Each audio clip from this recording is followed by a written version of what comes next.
الہی مدد کر، مدد کی گھڑی ہے، الہی مدد کر، مدد نحمد ونصلی ونسلم علی رسول الکریم، اما بعد فاعوذ باللہ من الشیطان الرجیم، بسم اللہ الرحمن الرحیم۔ اللہم صلی علی سیدنا و مولانا محمد وعلی آلہ واصحابہ وبارک وسلم وصلی علیہ۔ السلام علیکم خواتین و حضرات، پروگرام آپ کے مسائل کے ساتھ آپ کا میزبان جنید اقبال حاضر خدمت ہے۔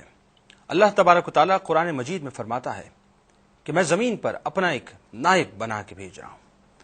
تو فرشتے اس سے کچھ کلام کرتے ہیں، لیکن بات یہ ہے کہ اس کلام سے قبل ہمیں یہ دیکھنا ہوگا کہ پروردگار کی ذات کیا ہے، پروردگار کی صفات کیا کیا ہیں۔ ہر شخص اس بات کو جانتا ہے کہ اللہ تبارک و تعالیٰ ہمارا مالک ہے، ہمارا خالق ہے، ہمارا پیدا کرنے والا ہے۔ یہ تمام نعمتیں جو ہمیں ملتی ہیں وہ تمام کی تمام پروردگار ہی کی جانب سے ہیں، اور بے شک ہم جب بھی ہاتھ اٹھاتے ہیں تو اپنے رب کے آگے ہاتھ اٹھاتے ہیں، یعنی وہی رب جو ہمیں پالنے والا بھی ہے، جو ہماری تمام خواہشات کو بھی جانتا ہے اور ہمارے دل سے زیادہ قریب بلکہ ہماری شہرت سے زیادہ قریب ہے۔ اس پروگرام کی ابتدا کرتے ہیں اسی کلام سے، اسی گفتگو سے، اسی موضوع سے کہ اللہ تبارک و تعالیٰ کیا ہے، اس کی صفات کیا ہیں، اور اس کے حوالے سے جو بہت سے سوالات ہمارے ذہن میں آتے ہیں اس کو کس انداز سے ہمیں دیکھنا چاہیے اور کس انداز سے اس پر گفتگو کرنا چاہیے۔ اس سے قبل کہ اس پروگرام کا آغاز کریں، آپ کا تعارف کراتے ہیں اپنے مہمان خاص سے۔ ہمارے ساتھ اس پروگرام میں تشریف فرما ہیں آپ کے بے حد پسندیدہ محترم جناب مفتی محمد اکمل صاحب، جو کہ ان تمام سوالات کے جوابات دیں گے جو ہمارے ذہنوں میں کہیں نہ کہیں پلتے ہیں اور ہمارے دلوں میں کہیں نہ کہیں بستے ہیں۔ تو آئیے اس پروگرام کا آغاز کرتے ہیں۔ السلام علیکم مفتی صاحب۔ وعلیکم السلام ورحمۃ اللہ وبرکاتہ مغفرتہ۔ مفتی صاحب، پروردگار کے حوالے سے بہت سے سوالات ہمارے ذہن میں آتے ہیں۔ ابتدا یہاں سے کرتے ہیں کہ اللہ تبارک و تعالیٰ کس ذات کا نام ہے؟ اعوذ باللہ من الشیطان الرجیم، بسم اللہ الرحمن الرحیم۔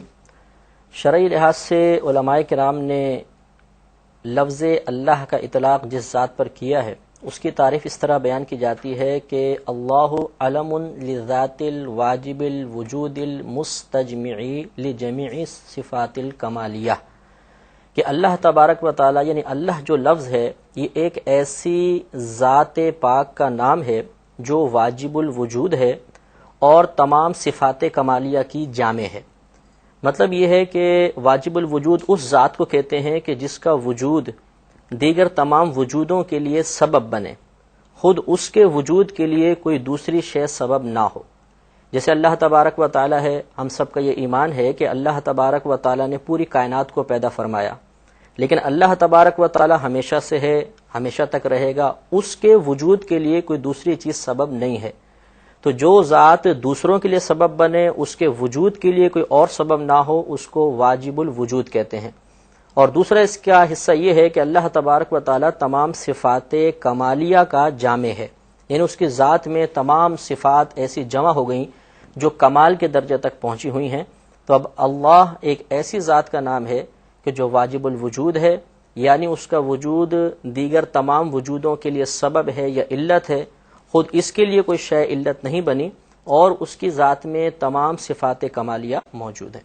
مفتی صاحب، ایک سوال عام طور پہ لوگوں کے ذہن میں آتا ہے اور لوگ سمجھنا چاہتے ہیں اس بات کو کہ اللہ تبارک و تعالیٰ کی ذات و صفات پر تفکر کرنا، غور کرنا یا اس پر گفتگو کرنا جائز ہے کہ ناجائز ہے؟ دیکھیں، مسند امام احمد بن حنبل میں رضی اللہ ہمارے نبی کریم صلی اللہ علیہ وسلم کی حدیث کریمہ موجود ہے کہ سرکار مدینہ صلی اللہ علیہ وسلم ارشاد فرماتے ہیں کہ تم اللہ تبارک و تعالی کی صفات کے بارے میں غور و تفکر کرو، اس کی ذات کے بارے میں غور نہ کرو، کیونکہ کوئی عقل اللہ تعالی کی ذات کا ادراک یا احاطہ نہیں کر سکتی۔ مطلب یہ ہے کہ اگر ہم اللہ تعالی کی ذات کے بارے میں غور و تفکر کریں گے تو یہ ایک فطری تقاضا ہے کہ عقل اسی شے کا تصور ذہن میں لے کر آتی ہے جس کو دیکھا ہو۔ اگر میں آپ کے سامنے کوئی اجنبی چیز کا ذکر کروں جو آپ نے نہیں دیکھی تو اس کا تصور بھی آپ کے ذہن میں نہیں آئے گا۔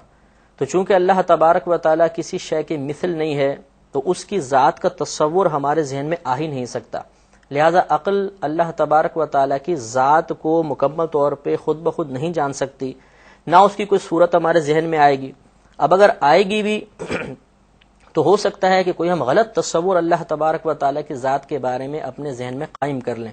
اور یہ ہمیں کفر تک لے جا سکتا ہے۔ اس لیے نبی کریم صلی اللہ علیہ وسلم نے اللہ تبارک و تعالیٰ کی ذات کے بارے میں غور و تفکر سے منع فرما دیا۔ ہاں، اس کی صفات کے بارے میں غور کریں، کیونکہ جب اللہ کی صفات کے بارے میں غور کریں گے تو لازمی طور پر ذہن میں ایک ایسی ذات کا تصور آ جائے گا کہ جس ذات کو ہم نے دیکھا تو نہیں، لیکن ہر صفت کمال اسی ذات پر جا کر ختم ہوتی ہے، تو یہ معلوم ہو جائے گا کہ ایک ایسی ذات پاک ضرور اس کائنات میں موجود ہے کہ تمام اچھی صفات اس کی ذات میں پائی جاتی ہیں۔ لہذا صفات پر غور کرنا یہ اللہ کی ذات تک پہنچائے گا، اور ذات پر غور کرنا خدا نخواستہ یہ ہمیں گمراہی تک پہنچا سکتا ہے۔ اس لیے نبی کریم صلی اللہ علیہ وسلم کے فرمان عالی شان کے مطابق ذات پر بالکل غور نہ کریں، ہاں اللہ تعالیٰ کی صفات پر غور کرنا چاہیے، یہ باعث برکت ہوتا ہے۔ اچھا مفتی صاحب، اس حوالے سے ایک سوال یہ پیدا ہوتا ہے کہ بہت سے ایسے لوگ ہیں جو علم حاصل کرتے ہیں اور درجہ بدرجہ جو ہیں وہ علم کے مدارج طے کرتے چلے جاتے ہیں، اور ہوتا یہ ہے کہ پھر وہ ایسٹیمیٹ کرنا شروع کر دیتے ہیں اللہ تعالیٰ کی ذات کو کہ جی اللہ ایسا ہے معاذ اللہ، اور اس طرح کی گفتگو، اور اس کو محدود کرتے ہیں، اللہ محدود یا دیگر معاملات میں جو ہے وہ انٹرپشن کرتے ہیں۔ تو پھر ان لوگوں کو ہم کیسے دیکھیں گے جب علم بھی موجود ہے لیکن اس کے باوجود یہ سوالات ہو رہے ہوتے ہیں؟ دیکھیے، علم وہی باعث برکت ہوتا ہے کہ جو ہمیں گمراہی سے بچائے، ورنہ نبی کریم صلی اللہ علیہ وسلم کی خود حدیث پاک موجود ہے کہ جب آپ اللہ سے علم طلب کرتے تھے تو علم نافع کا سوال کیا کرتے تھے، یعنی ایسا علم جو ہمارے لیے نفع بخش ہو۔ تو وہ علم جو گمراہی کی طرف لے کر جائے حقیقتاً وہ علم نہیں ہے، کیونکہ علم کی تعریف ہے ما بہل انکشاف، کہ علم اس شے کو کہتے ہیں جس کے ذریعے دوسری چیزیں منکشف ہو جاتی ہیں، واضح ہو جاتی ہیں۔ اب چونکہ ہمارے نبی کریم صلی اللہ علیہ وسلم نے خود اللہ تبارک و تعالیٰ کی ذات میں غور و تفکر سے منع فرما دیا، اور نبی کریم صلی اللہ علیہ وسلم کی عقل مبارک کا کوئی مقابلہ نہیں کر سکتا۔ مدارج النبوت میں شیخ عبدالحق محدث دہلوی رحمۃ اللہ علیہ روایت نقل فرماتے ہیں کہ جب اللہ تبارک و تعالیٰ نے عقل کو پیدا فرمایا تو اس کے 100 حصے کیے،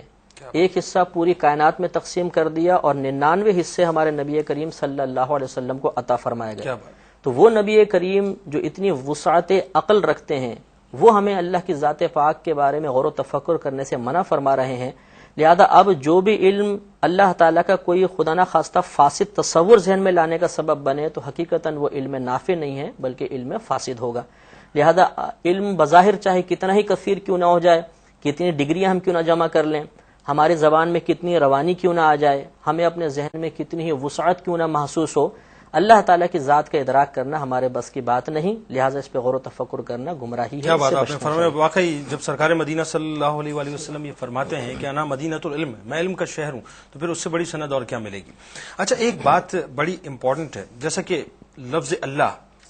یہ اللہ کا ذاتی نام ہے اور باقی جتنے بھی نام ہیں وہ صفاتی نام ہیں، تو یہ ذاتی اور صفاتی ناموں سے کیا مراد ہے؟ جی ہاں، بہت پیارا آپ نے سوال کیا ہے۔ اصل میں بعض نام ایسے ہوتے ہیں کہ جس میں کسی صفت کا لحاظ نہیں ہوتا، جیسے دیکھنا یا رزق عطا فرمانا، پیدا فرمانا، سننا، یہ صفات ہیں۔ تو بعض نام ایسے ہوتے ہیں جو کسی ذات پر بولے جاتے ہیں اور اس میں کسی صفت کا لحاظ نہیں ہوتا، اسے اسم ذات کہتے ہیں۔ اور بعض نام ایسے ہوتے ہیں کہ جن میں صفت کا لحاظ ہوتا ہے، ذات کا لحاظ بھی ہوتا ہے، مطلب کہ ذات اور صفت دونوں کا مجموعہ ہوتا ہے، لیکن وہ خصوصی طور پر ایک صفت، ایک وصفی معنی رکھتا ہے۔ تو اللہ جو لفظ ہے یہ اللہ تعالیٰ کا ذاتی نام ہے کہ اس میں جو اگر آپ معنی نکالیں گے تو کوئی وصفی معنی حاصل نہیں ہوگا۔ باقی جتنے اللہ تبارک و تعالیٰ کے نام ہیں، جیسے 99 اسماء الحسنہ، نبی کریم صلی اللہ علیہ وسلم نے خود گن کر ارشاد فرمائے ہیں، تو وہ ان تمام میں کوئی نہ کوئی وصفی معنی کا لحاظ کیا گیا ہے، لہٰذا ان تمام کو صفاتی نام کہتے ہیں۔ تو خلاصہ کلام یہ ہے کہ جو نام یا جو اسم